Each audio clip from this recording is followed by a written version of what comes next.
Uh, Hindi naman well, yung iba natatagalan rin kami mag-dispose, mag-release ng orders dahil very limited din yung space namin sa kitchen. And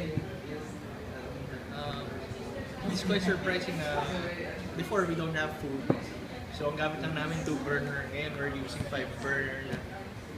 But it's strategy nila.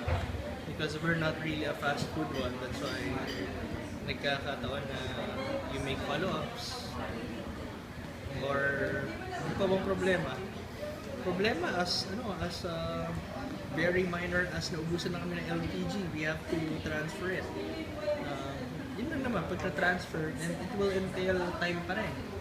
Kasi vending na nagluluto eh. Pero mo, full yung nasa stove mo, and then mauubusan ka, then hindi rin ganun kabilis yung what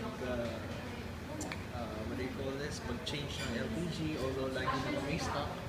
But isa pa rin yung sa problem namin, nagkaroon rin kami before na nakalimutan namin mag-order ng LPG, so we have to wait. Really have to wait. Failure is a friend, not a foe.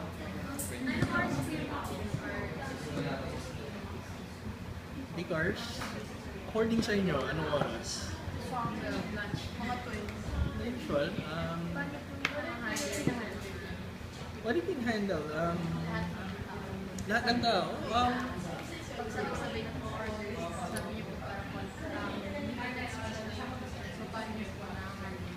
We handle it one at a time. Siyempre kung ano yung nauna na mag-order, sila muna yung isa-serve. So, first come, first serve pa rin. But, minsan, kaataon na, like for example, yung table na to, nag-order ng bacon, spam, stroganoff, chicken and cream. Pero ano, itong table na to. After 5 minutes, may dumating na naman. Tapos nag-order din ng spam, burger.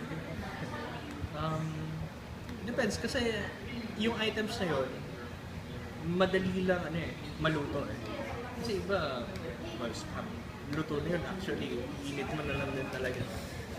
Then bacon. So mangyayari, isasabay mo na siya. Yung nga lang maghihintay yung nauna, but then kung maghihintay man, sobrang short na lang.